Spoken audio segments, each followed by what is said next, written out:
네, 안녕하세요. 직장인 경매 초보 락규입니다.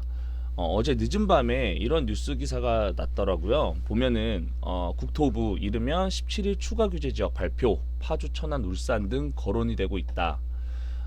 지난달에 왜 부산, 대구, 경기, 김포 등 이제 조정 대상 지역이 확대가 됐잖아요. 그 이후에 풍선 효과로 인해서 계속적으로 집값이 과열되는 이런 지역을 추가로 규제를 하겠다라는 내용인데요.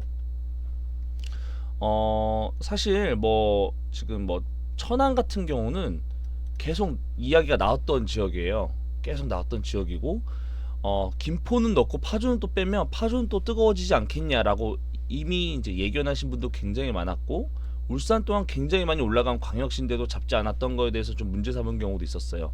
창원도 마찬가지고요. 그래서 파주, 천안, 울산, 창원 등 이제 몇 개 더 지역 추가해서 이렇게 규제가 될 것 같다. 오늘이나 내일, 이르면 이번 주. 그래서 이 내용을 다시 한번 좀 제가 블로그에 정리를 해봤는데요. 자, 일단 지난 6월에 서울, 경기, 그리고 인천, 대전, 세종은 이제까지는 조정적 투기과열 지역이 다 지정이 됐었죠. 그리고 지난달에는 경기, 김포, 대구, 수성구, 부산, 해운대, 수영, 동래, 연제, 남구가 추가로 또 지정이 됐고요. 사실 또 부산, 해운대, 수영구, 동래구는 지정됐다가 해제했는데 또 다시 지정된 곳이죠. 자, 그리고 오늘 이제 이르면 이번 주 오늘 전 뉴스 기사를 토대로 말씀을 드리자면 파주, 천안, 울산, 창원이 추가로 규제될 것이다라고 이야기를 했고요. 저는 추가로 계룡, 공주를 거의 확실시 보고 있습니다. 왜냐하면 도시 자체 규모는 뭐 엄청나게 크다고 할 수 없지만 세종에 가깝고 대전에 가깝고 어떤 이런 세종이나 대전이 가깝다라는 이런 위치적인 입지가 집값을 좀 불러일으킨 것 같아요. 특히 세종의 뭐 행정수도 이전이라든지 뭐 국회가 다 저쪽으로 이전을 한다든지 이런 호재들이 이런 주변 영향까지 미친 것 같아서 엄청나게 집값이 올랐습니다. 물론 저는 이쪽에 살지 않아서 제대로 체감을 못했지만 계룡, 공주가 이제 추가로 지정될 것 같고, 그리고 광주, 광역시, 그리고 전주도 저는 왠지 추가 지역에 포함됐을 것 같아요. 일단 뭐 대부분의 광역시가 다 묶여 있는데 광주광역시만 빠져 있다는 건 좀 말이 안 되는 것 같고요. 최근에 전주 같은 경우도 뭐 10억대 아파트가 나타났다고 했을 정도로 좀 가파른 상승세를 보여지고 있습니다.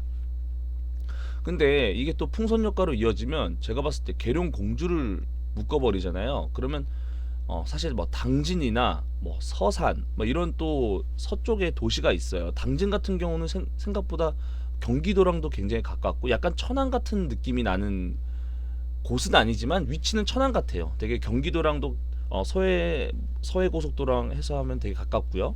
그리고 그쪽에 지금 현재 산업단지가 크게 개발되고 있기 때문에 사실은 당진이나 서산 뭐 이런 쪽도 또 풍선 효과로 인해서 그쪽이 또 뜨거워지지 않을까라고 조심스럽게 예상을 하고요.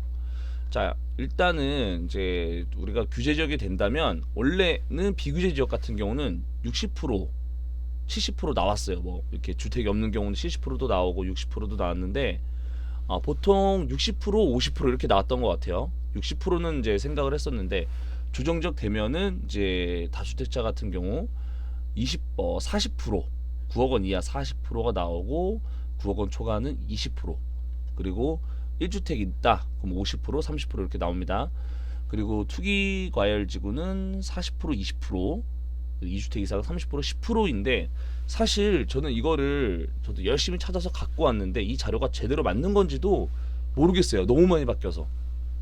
근데 이거는 제가 지적 대출계와 확인한 내용은 대전 지역 같은 경우는 현재 조정 대상 지역 같은 경우는 1주택 50%, 2주택 이상은 40%가 나오고 이제 대전에 조금 더 이제 대덕구 빼고 나머지 서구, 동구, 유성구 같은 경우는 40%, 2주택 이상은 30% 나온다. 그래서 그런 내용을 비춰봤을 때는 이 내용하고 굉장히 뭐 흡사한 내용이 있어서 뭐 정확하지 않을 수도 있어요. 근데 이 정도 수준이다. 그러니까 뭐 한 30% 40% 정도 나온다. 이렇게 보시면 될 것 같아요. 네, 약간 미니멈으로 잡는 게 좋겠죠. 맥시멈으로 계산하면 안 되니까. 그래서 이렇게 3, 40%가 나올 수 있다. 그래서 오늘 말씀드리고 싶은 거는 파주, 천안, 울산 등이 거론되고 있고 이쪽이 현재까지는 60%까지도 대출이 나왔던 장소인데 이제는 뭐 40% 내지는 30%로 줄 수도 있다. 또는 50%, 40% 주택담보대출의 가장 큰 영향권이 새롭게 생기고 또 하나 이게 지금 나오지 않았는데 또 하나 내용이 자금 조달 계획서를 꼭 제출을 해야 된다고 합니다. 이렇게 조정 대상 지역으로 묶이게 되면 지금까지는 비규제 지역 같은 경우는 이런 것들 필요 없었거든요. 근데 이게 경매로 낙찰받는 경우에는 이 자금 조달 계획서가 필요 없다라고 제가 알고 있거든요. 그래서 경매를 하실 때 이제는 조정 지역 해제가 될 곳이 어딘가 한번 예상을 하고 해보는 것도 좋을 것 같아요. 저는 지금 요즘에 얘기가 나온 데가 청주가 얘기가 나온다고 합니다. 청주가 조정 지역 해제가 된다고 하는데 또 거기가 해제가 되면 난리 나겠죠. 그러니까 이게 경매로 하면은 이런 자금 조달 계획서는 뭐 필요 없다라고는 들었지만 전반적으로 경락 잔금 대출에 어떻게 주택 담보 대출로 인한 경락 잔금 대출이 비율이 적어지기 때문에 그런 게 좀 힘들 수 있습니다. 하지만 이럴 때 이런 지역이 넓어질수록 무주택자 분들에게 그리고 또 현금 있는 분들에게는 또 기회가 될 것 같으니까 이런 거 한번 잘 살펴보시고 또 계속 이런 뉴스를 조금 더 이렇게 눈여겨 보시면 좋을 것 같아요. 네, 그러면 들어주셔서 감사합니다.